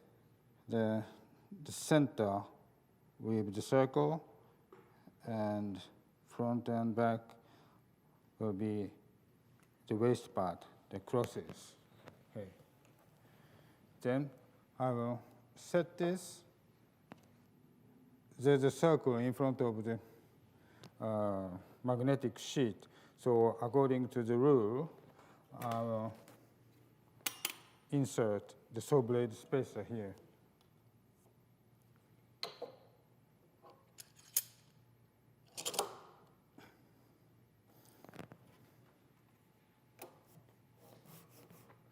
I don't draw any layout lines right now.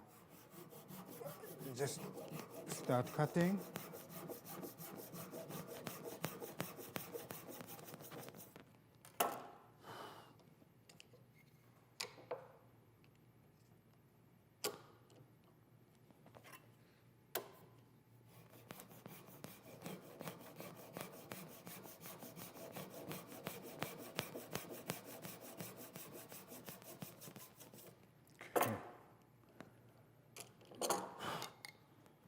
made 2 cuffs.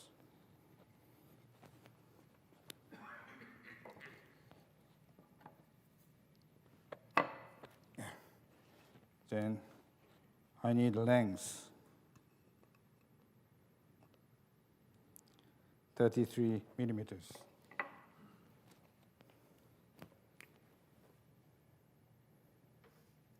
No.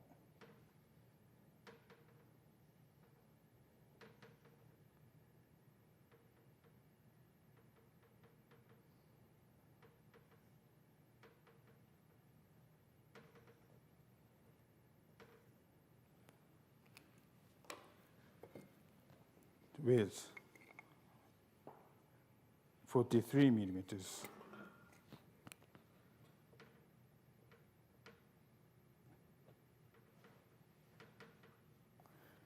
I want to make the length of the tenon 33 millimeters. It's because the tenon, the mortise is 33 millimeters. So, but the piece is 43, the width of the piece is 43 millimeters. And so, different,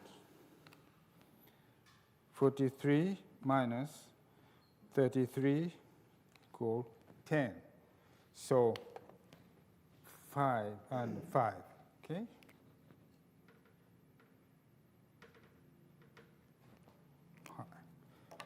Okay, then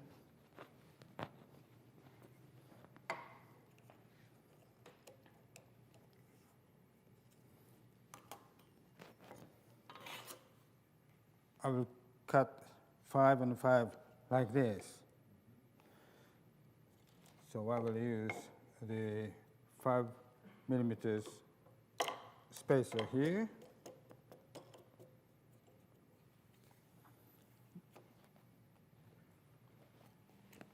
Then 5 millimeters, and these are the waist parts. So, according to the rule, you have to use this one because the center is the circle.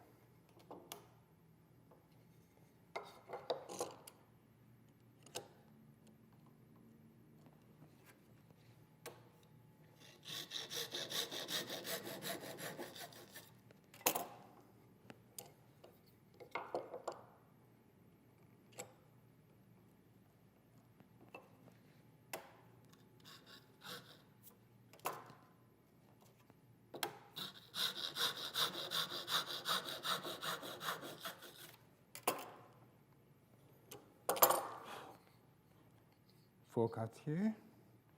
So I'm cutting shoulders.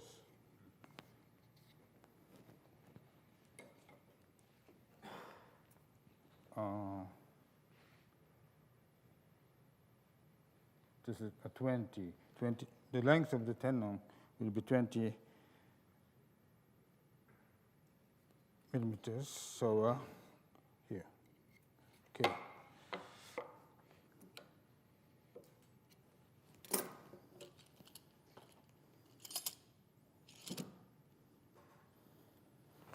I'm using the length stock.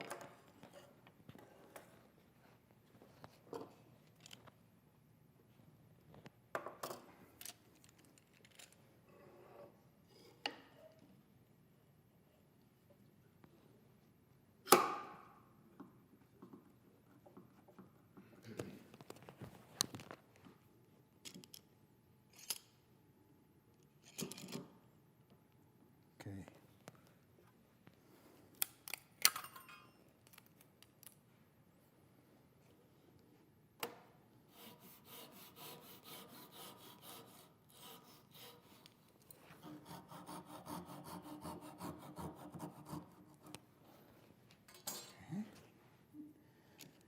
Flip it over.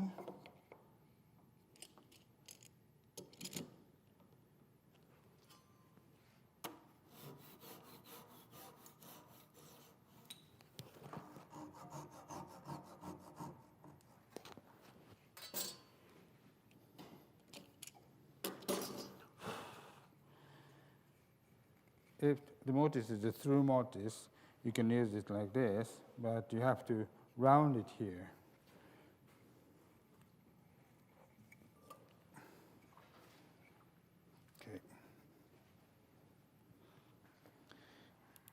I use this knife and just like this.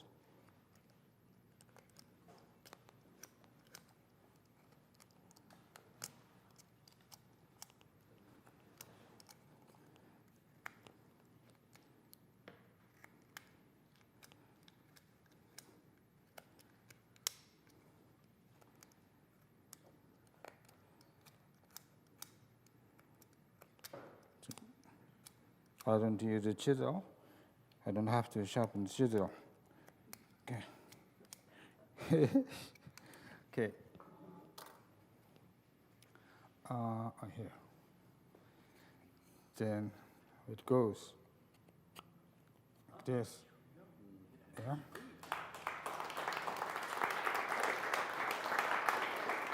Thank you. If you want to make the joint tighter, you should cut this a very little thicker to avoid risk. Then try to fit. If the fit is too tight, you're gonna, this is the sanding block applied on a square, aluminum square pipe. And make this thinner like this.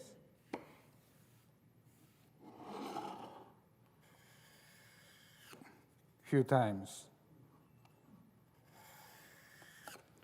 Then we'll be all right. Oh, this is too loose. Okay, anyway. Okay. Thank you.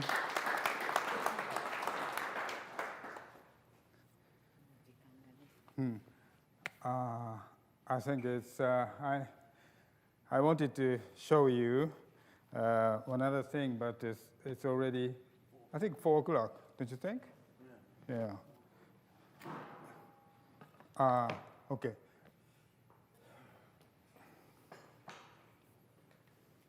I want to thank you for coming and showing us all this. We have a tradition here at the Guild for our guest speakers. They get one of these fancy mugs. This is not for, Thank you. not available any other way than to come and talk with us. And we have a second for a mug shot. Is he getting up there? Okay. So let me get on the other side of you. Come on, step forward a little bit. Yeah. Oh, okay. Scooch out here. もっとこっちに来て。